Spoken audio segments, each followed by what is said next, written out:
Boa Boa noite, noite. professor. Boa noite, Boa boa noite, Tisa. tudo. Olá, olá. Como estão? Bem-vindos. Vamos começar a matéria nova. Vamos começar a matéria nova hoje. Leonardo na pipoca. Assim, tá certo. Pessoal, então ontem nós encerramos o nosso bate-papo sobre tutela provisória. Então nós vimos até tutela de evidência, né? Tá mais gente chegando aqui, só aguardar para eu dar sequência na fala. Vamos lá. Mais gente chegando.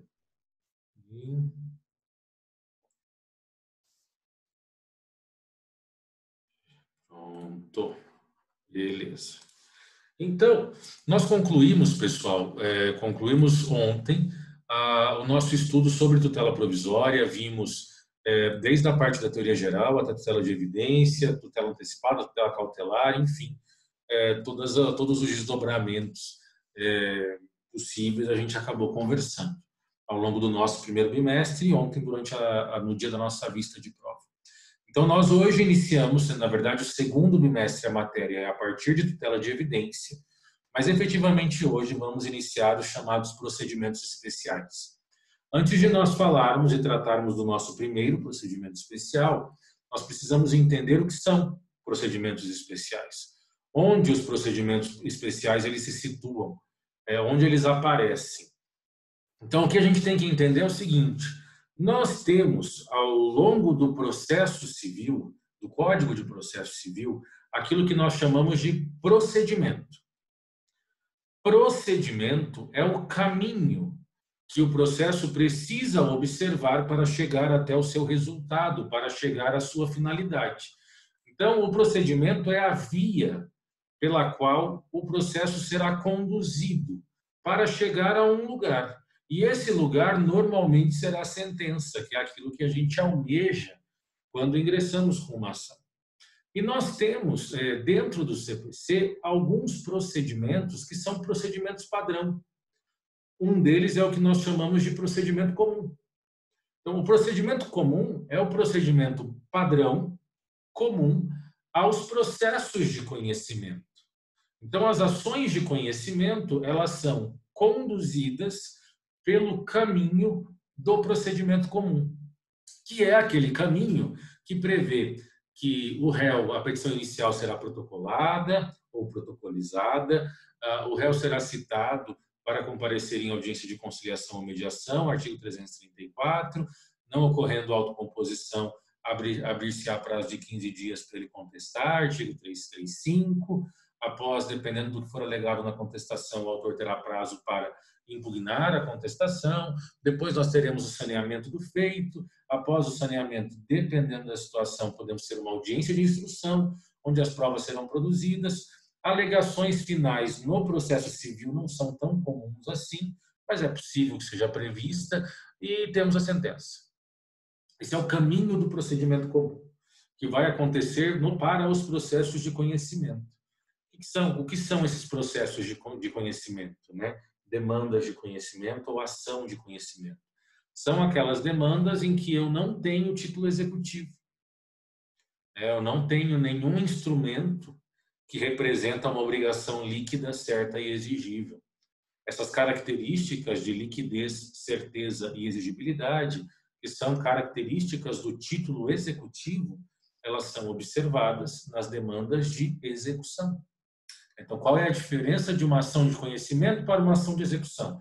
Na ação de conhecimento, eu não tenho título executivo.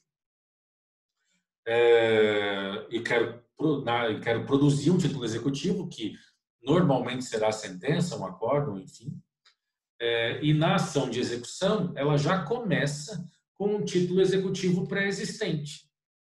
Então, toda ação de execução, ela é iniciada mediante a existência de um título executivo. E esse título pode ser judicial ou extrajudicial. Pode ser uma sentença arbitral. A sentença arbitral ela é, por lei, definida como título executivo judicial. E aí vai seguir o rito do cumprimento de sentença. Ou pode ser um cheque, uma promissória. E aí, na execução, nós também temos o rito da execução. dependendo se for uma execução de pagar, uma execução de fazer, de entregar coisa certa. Aí nós temos os vários ritos da execução que são previstos no CPC. Salvo engano, você estudou execução semestre passado, né? E aí? Quando eu penso em execução para pagar quantia, não importa se o título executivo extra é um cheque, uma promissória, uma duplicata, uma letra de câmbio. O procedimento para a execução de pagar quantia é o mesmo para qualquer uma dessas. Na ação de conhecimento, não importa se eu quero uma indenização, se eu quero só por dano moral, se eu quero uma indenização por dano material, se eu quero que seja tirado o meu nome do cadastro de maus pagadores, se eu quero que alguém me pague uma dívida, não importa, o rito é o mesmo. Rito e procedimento são sinônimos. O caminho é o mesmo, que é o procedimento comum. Então, esses procedimentos padrões da execução e do conhecimento, eles são aplicáveis a todos os processos de conhecimento, de maneira geral, e a todas as execuções dentro das suas peculiaridades. Então, se for execução de pagar, a todas as execuções de pagar, independentemente do título. Se for de fazer, a todas as execuções de fazer, independentemente do título. Quando a gente fala procedimento especial, os procedimentos especiais, eles são construídos em torno de uma lógica um pouco diferente. Qual é a lógica que existe por detrás dos chamados procedimentos especiais? O que nós temos por detrás dos chamados procedimentos especiais? Aqui nós temos ações específicas com procedimentos próprios, com procedimentos específicos. Então, nós vamos chamar de procedimento especial todas as demandas judiciais que possuem um rito, que possuem um caminho que é só delas, que só serve para ela.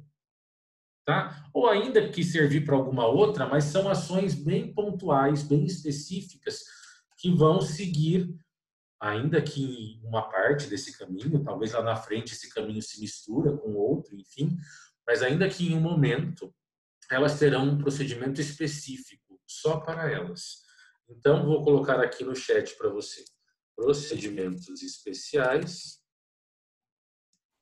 representam demandas específicas com ritos/procedimentos próprios, ou seja, peculiares para cada uma delas. Certo? Então, o que vai acontecer? A nossa proposta é trabalhar com um procedimento especial por aula. Esse é o nosso objetivo, até o final do nosso semestre. Vai ter vezes que não vai dar, nós vamos precisar de mais de uma aula, porque existem alguns procedimentos que eles são um pouco longos. Mas a ideia é trabalhar com um procedimento especial por aula. E aí você vai observar que a cada aula nós vamos ter um caminho diferente. Porque cada uma dessas ações terá um caminho para ser observado, um caminho a ser respeitado, um procedimento, um rito. Claro, haverão semelhanças? Sem sombra de dúvida. Nós vamos começar, e aí é uma opção minha, nós vamos começar pelas chamadas ações constitucionais. E aqui entra dentro de algo que eu gosto muito de trabalhar, enfim. Então, já começo com isso. Né?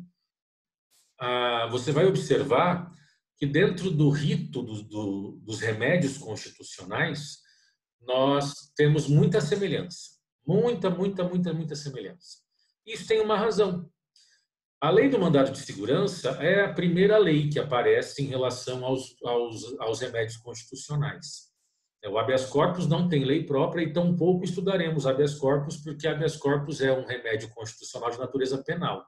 Então, isso aí você vai estudar em algum momento do direito penal ou do processo penal. Nós vamos estudar os remédios de natureza civil, né? E os remédios próprios mesmo, os remédios específicos. Então, a gente vai falar sobre habeas data, mandado de segurança, mandado de injunção.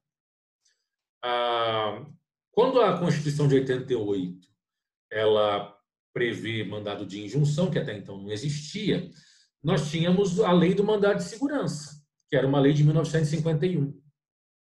O habeas data também não tinha regulamentação. O que aconteceu? O habeas data passou a utilizar a lei do mandado de segurança até ser produzida uma lei própria. E a lei do habeas data aparece em 97. E o mandado de injunção utilizou a lei do mandado de segurança precariamente até aparecer uma lei para o mandado de injunção. E a lei do mandado de injunção ela aparece em 2016. É uma lei relativamente recente. Então, quando criaram a lei do habeas data, em 97, criaram a lei do mandado de injunção em 2016, eles se aproveitaram do procedimento previsto na lei do mandado de segurança, que depois foi revogada, a de 51, e veio a lei 12.016 de 2009, que é a lei mais recente do mandado de segurança. Então, a lei do mandado de segurança, eles se apropriaram da previsão do rito do mandado de segurança, e se inspiraram nela para criar o rito do habeas data, para criar o rito do mandado de injunção. Mas mesmo com muitas semelhanças, nós temos detalhes que cada lei apresenta, que cada lei possui. Então é importante que você tenha essa noção, essa dimensão do que significa tratar, versarmos sobre procedimentos especiais. Então, aperte o cinto, jovem, porque a cada nova ação você vai ter um procedimento diferente. Às vezes com prazos diferentes, com recursos correspondentes e possibilidades de manifestações diversas. Mas é muito interessante para a gente entender a riqueza que existe dentro do processo e toda essa inteligência que existe por detrás dos processos judiciais. Mas vamos começar. Então, quando eu comentei, já esclarecendo o que são procedimentos especiais, e partindo da minha fala anterior de que começaríamos por ações constitucionais, vamos então entender o que são ações constitucionais. Talvez, pessoal, ainda mais quando eu me empolgo com esse tipo de assunto, né, do processo constitucional, a gente talvez não consiga ver todo o mandato de segurança hoje. Não dá nada, não. Relaxa. Depois a gente vai conseguir fazer essa toada de uma ação por dia. Porque essa teoria geral a gente precisa apresentar. Nós vamos chamar de ações constitucionais todas as demandas que possuem algum tipo de subsídio constitucional. Então, nós temos na Constituição algumas previsões de ações. Então, essas ações claramente previstas na Constituição e depois regulamentadas, seja no CPC, sejam em leis extravagantes, em leis esparsas, nós chamaremos de ações constitucionais. Só isso. Para ser considerada uma ação constitucional, basta que ela seja prevista na Constituição? Algumas pessoas vão dizer que sim, mas a resposta adequada é não. Além disso, nós, ao trabalharmos com as ações constitucionais, elas precisam ou prever uma competência originária de tribunal. Então, nós vamos chamar de ações constitucionais ações que têm competência originária de tribunal, e quando eu falo competência originária de tribunal, eu estou falando majoritariamente STF, ou elas vão tutelar, regulamentar direitos fundamentais. Tá? Então, nós temos que entender o seguinte: as ações constitucionais, elas estão voltadas à proteção daquilo que é de mais precioso para a Constituição. E aquilo que nós temos de mais precioso para a Constituição são os remédios constitucionais. Então, todas as demandas que se dedicam à proteção específica, cuja razão de ser é tutelar, proteger remédios constitucionais, proteger direitos fundamentais, desculpe, a gente vai chamar de ação constitucional. E também as ações previstas ao longo do corpo da Constituição que possuem competência originária do STF. Pode ter uma competência paralela? Pode, mas também tem a competência originária do STF. Por que é importante a gente falar sobre isso? Em relação aos direitos fundamentais, é muito tranquilo.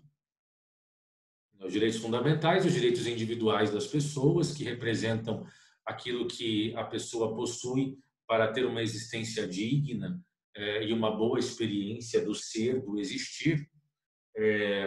Ok, olha o artigo 5º e tenho vários outros dispositivos ao longo da Constituição que vão tutelar direitos fundamentais. Se a demanda ela existe para proteger direito fundamental, a gente chama de ação constitucional, isso é tranquilo. Mas por que nós temos um outro critério que acaba atrelando isso à competência originária? Porque nós vamos ter algumas nomenclaturas, algumas identificações na Constituição. Se eu abro o artigo 109 da Constituição, ele vai me falar sobre a competência do juiz federal. E ao falar da competência do juiz federal, ele vai dizer que se o processo tiver como parte empresa pública ou autarquia federal, é competente o juiz federal. E aí qualquer ação. Isso é uma ação constitucional? Não. Isso é uma ação comum. Por quê? Porque ela não tutela direitos fundamentais. Até poderia tutelar, porque eu tenho ações comuns tutelando direitos fundamentais, mas ela não nasceu para isso. Ela não foi criada só voltada para os direitos fundamentais. E também não tem competência originária. Porque como nós temos uma Constituição dogmática, uma Constituição extensa, com 250 artigos, se eu for considerar ou classificar como ação constitucional todas as possibilidades de ação que a Constituição apresenta, quase tudo vai virar ação constitucional. E não é por aí. Então, hoje, qual é o entendimento? Quais são as ações constitucionais? São os remédios constitucionais e as ações de controle de constitucionalidade, de controle concentrado. Então, chamaremos, né? A gente vai chamar de ações constitucionais. São os remédios constitucionais e as ações de controle concentrado de constitucionalidade. E constitucionalidade. Então, aqui eu estou me referindo a ADIM, ADC e ADPF. Ação direta de inconstitucionalidade nas suas 3 modalidades: ADIM direta, interventiva e por omissão. Ação declaratória de constitucionalidade, ADC ou ADCOM, né? Tanto faz. E arguição de descumprimento do preceito fundamental, ADPF. As 3 ações de controle concentrado de constitucionalidade, cuja competência ela é inicialmente uma competência do STF. Que a gente observa isso pela leitura do artigo 102 da Constituição, que vai falar que compete ao Supremo Tribunal Federal, principalmente a guarda da Constituição, e inciso 1, processar e julgar originariamente, a linha A ação direta de inconstitucionalidade em face de lei ou ato normativo federal, e a ação declaratória de constitucionalidade em face de lei ou ato normativo federal. A ADIM, federal e estadual, ADC, só em face de ato federal, lei ou ato normativo federal. Então, nós temos essa previsão de competência originária. Existe a ADIM no Tribunal de Justiça do Paraná? Existe. Existe, a gente não escuta falar, mas existe. A gente não vai conseguir falar sobre isso, é uma pena. Isso a gente trabalha em processo constitucional. E não vamos falar sobre controle de constitucionalidade. Apesar que, se eu for parar, a gente não vai trabalhar com a ADIM, ADC e ADPF. Não vamos falar sobre isso, né? Não foge da matéria, apesar de que elas são procedimentos especiais também. Mas é que, se eu focar, dificilmente você vai fazer uma ADIM. Agora, mandado de segurança você usa. Então, é complicado, até pelo tempo que nós temos, eu deixar de falar de inventário para falar de ADIM. Não tem como. Então, algumas escolhas, infelizmente, serão necessárias. Se eu verificar que o mais importante a gente conseguiu ver sobre o tempo, aí eu enfio o controle concentrado de constitucionalidade, tranco, sem nenhum problema. Mas podemos pensar em um curso de férias só sobre controle de constitucionalidade, pensando na questão teórica e prática. Então, a gente revê toda a teoria do controle de constitucionalidade, difuso e concentrado, e aí vemos a questão prática e processual de cada um dos controles. Como funciona uma ADIM, uma ADC, uma ADPF. Dá para a gente pensar sobre isso em um curso de férias, tá? Para mim, como eu gosto muito dessa matéria, para mim é super super gostoso, ficaria feliz em fazer isso. Então vamos lá. Quais são então os remédios constitucionais? Nós temos como remédio constitucional, que podemos ter a alcunha de ação constitucional, habeas corpus, habeas data, mandado de segurança, mandado de injunção. Esses são os remédios constitucionais básicos. Mas você vai encontrar doutrinadores que vão incluir, somar a esses remédios, ação popular, ação civil pública e vão colocar também o direito de petição, como mais 3 possibilidades. A princípio, nós não vamos ver, apesar de tudo isso ser procedimento especial, direito de petição não. Direito de petição é um direito genérico. É o teu direito de peticionar, de apresentar requerimentos no poder público. No caso da ação civil pública e ação popular, teríamos que ter um tempinho um pouco maior para trabalharmos sobre elas. Mas vamos deixar a coisa acontecer, vamos deixar a coisa caminhar. O foco serão nos remédios constitucionais próprios, nos mais conhecidos. Habeas corpus nós não falaremos, pela natureza penal. Aliás, pessoal, aqui nesse nosso bate-papo de hoje, né? Vamos entender, e aí eu gosto de colocar isso para vocês, para que vocês despertem em torno da inteligência que se tem por detrás dos processos. Não sei se você já parou para pensar nisso. Quando a gente fala de ação, quando você estudou jurisdição, lá em Teoria Geral do Processo, existe uma classificação extremamente antiga, que é talvez a primeira classificação de jurisdição que nós temos, que é a jurisdição civil e jurisdição penal. O que é isso? Jurisdição penal diz respeito ao aparato jurisdicional voltado à punibilidade. A punibilidade em relação à prática de atos típicos e ilícitos, tá? Então, voltado à prática de crimes, contravenções, nós temos jurisdição penal.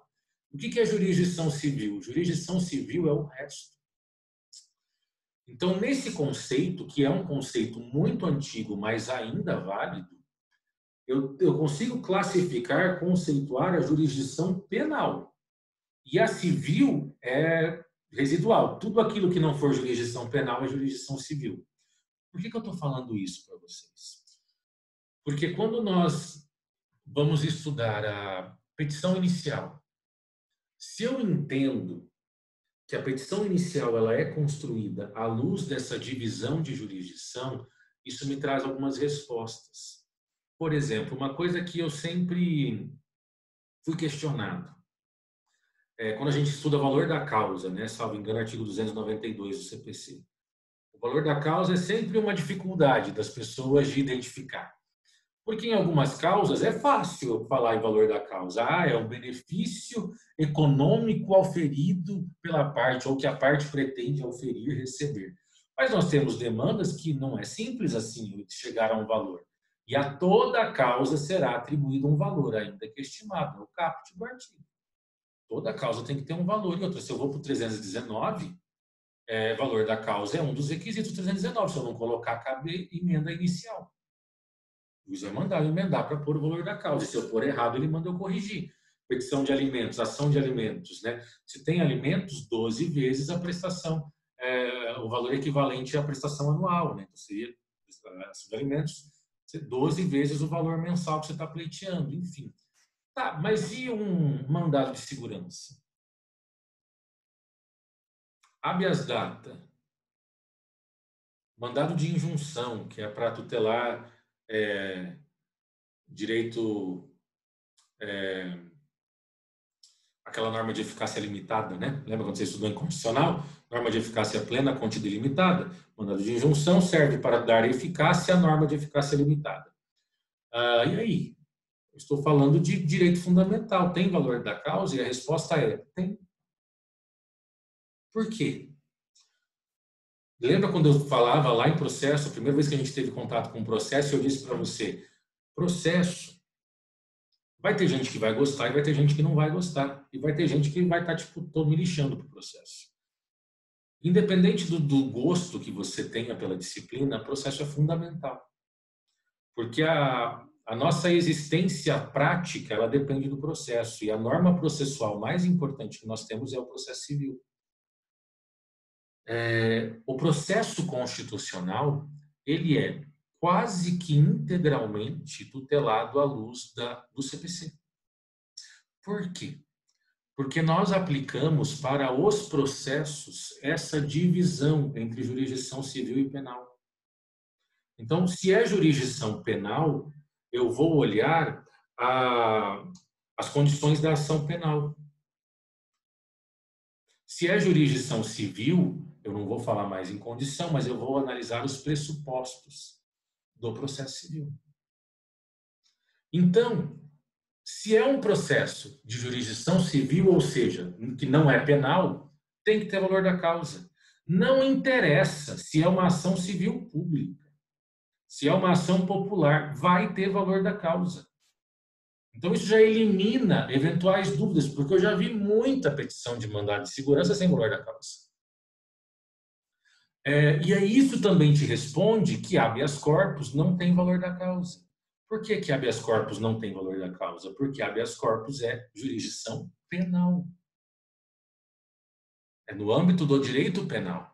E não faz parte das condições da ação penal ou dos requisitos da ação penal que você estuda lá nos primeiros artigos do CPC, salvo engano, o artigo 41 do CPP vai falar sobre os requisitos da denúncia e tal. Não tem lá valor da causa.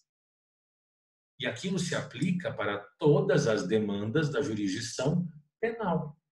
Então, olha como a coisa fica muito automática. As ações de jurisdição civil, trabalhista, administrativo, direito administrativo, tributário, tudo isso é jurisdição civil. Tem que ter valor da causa. A jurisdição penal não tem essa necessidade. Tá?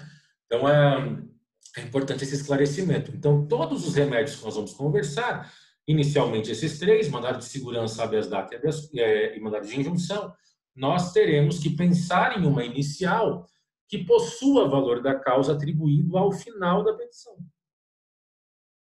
Isso sem sombra de dúvidas.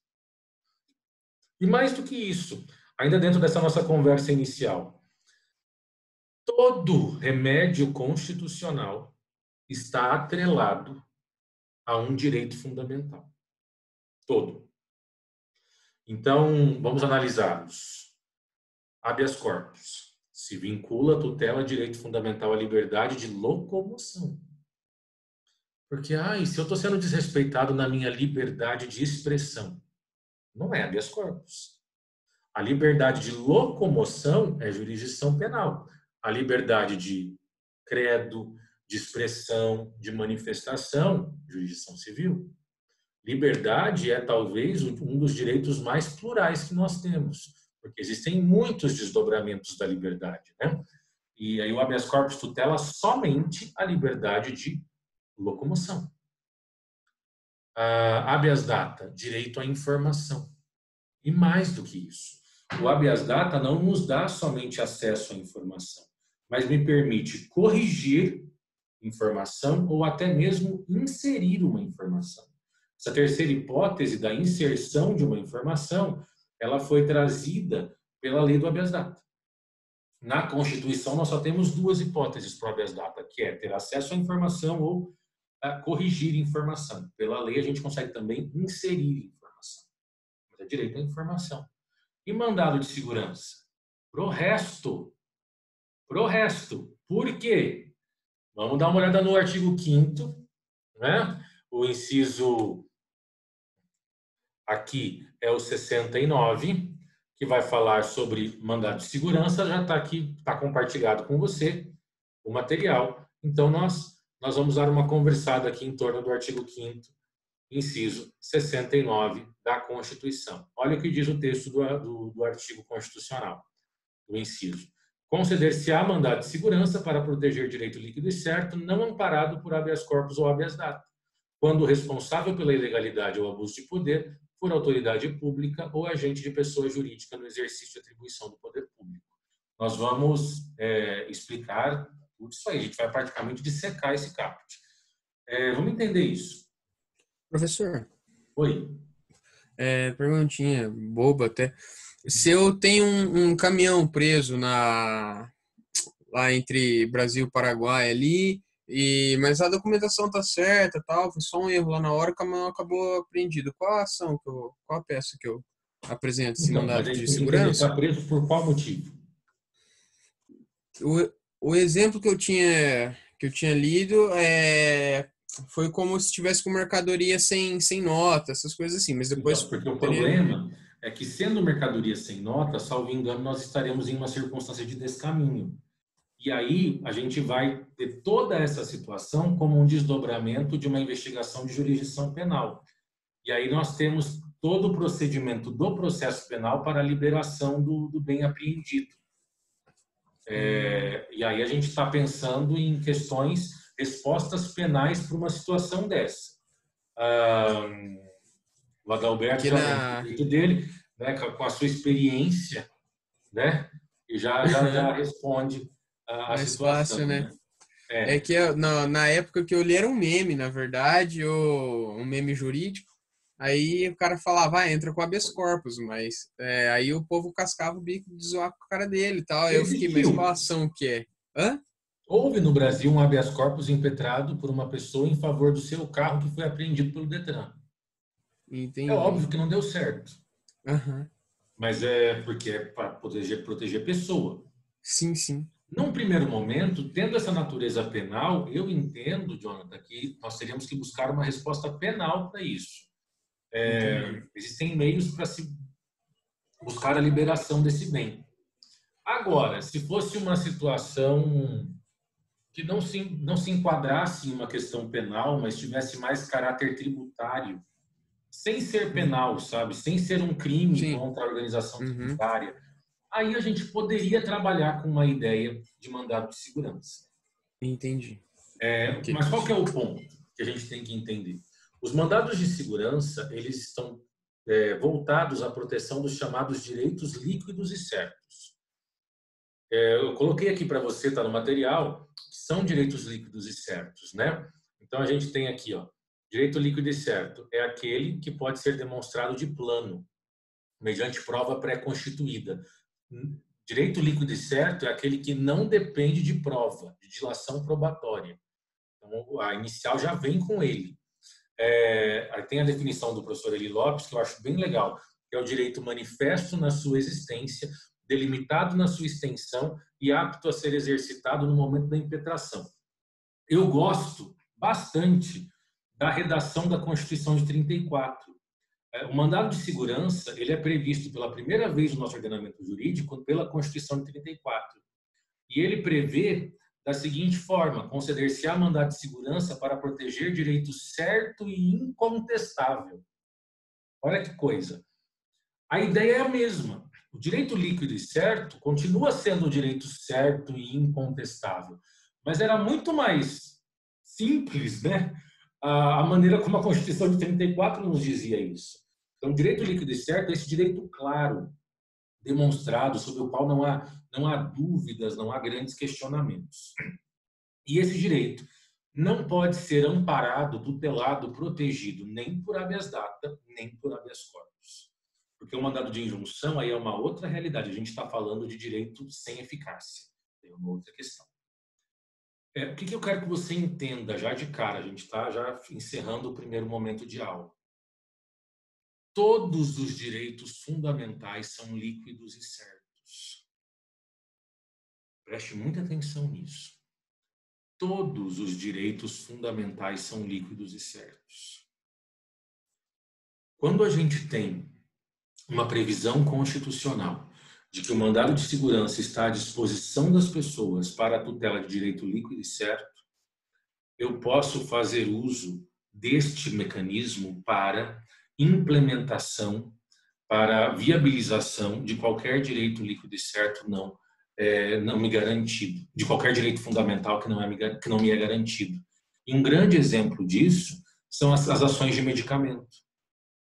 Então, você já deve ter ouvido falar de várias demandas em que a pessoa depende de um medicamento que é muito caro, não tem condição de pagar, e aí pede para que o Estado arque com esse custo. Uma das formas de se pleitear essa ação, de se pleitear esse medicamento, é por mandado de segurança. É a única? Não. Se você for ao promotor, ele vai ingressar com uma ação civil pública. Poderia ser uma ação ordinária, com uma liminar, não tem problema nenhum. Mas o mandado de segurança é também um dos caminhos utilizados. para conseguir medicamento. Por quê? Porque saúde, artigo 196 da Constituição, que o direito, ele chama direito à saúde, mas na verdade o direito fundamental é a tratamento médico. É impossível a Constituição garantir saúde para as pessoas, né? Senão, se fosse assim, ninguém podia ficar doente. O que ela garante é tratamento médico. Então, se isso faz parte de um tratamento médico necessário, trabalha-se em torno do artigo 196 e pode-se impetrar o mandado de segurança. Porque, além de ser um direito fundamental, consequentemente é líquido e certo, ele não é tutelado nem por habeas corpus, nem por habeas data. O mandado de segurança, ele é o remédio constitucional que vem para abocanhar o todo. Então, criou-se um remédio constitucional para coisas muito específicas, direito à informação, liberdade de locomoção, e o resto. Para não ficar criando um para cada, seria impossível, a gente cria um para o grosso, né? Para o todo. E aí vem o mandado de segurança, justamente para nos dar essa tutela bem ampla, em torno de basicamente todos os direitos fundamentais, à exceção da informação e da liberdade de locomoção das pessoas. Agora tem-se toda uma discussão em torno de habeas corpus para animais. Os animais estão mudando de categoria, deixando de ser coisas semoventes para serem reconhecidos como seres sencientes. Então, eles ficarão, a partir do momento que for aprovada a lei, em uma categoria intermediária entre nós, pessoas e as coisas. E aí já se trabalha com essa ideia de habeas corpus para animais. Ainda não está sendo aceito, mas eu não acho que vai ser difícil a gente verificar essa situação. Tenho uma opinião sobre isso, acho particularmente uma forçação de barra, e acho que é um fetiche gigantesco em torno do habeas corpus. Se o animal está enclausurado de uma maneira equivocada, existem mecanismos na lei de crimes ambientais para retirá-lo, não precisa usar habeas corpus para isso. Por que esse fetiche todo em torno do habeas corpus?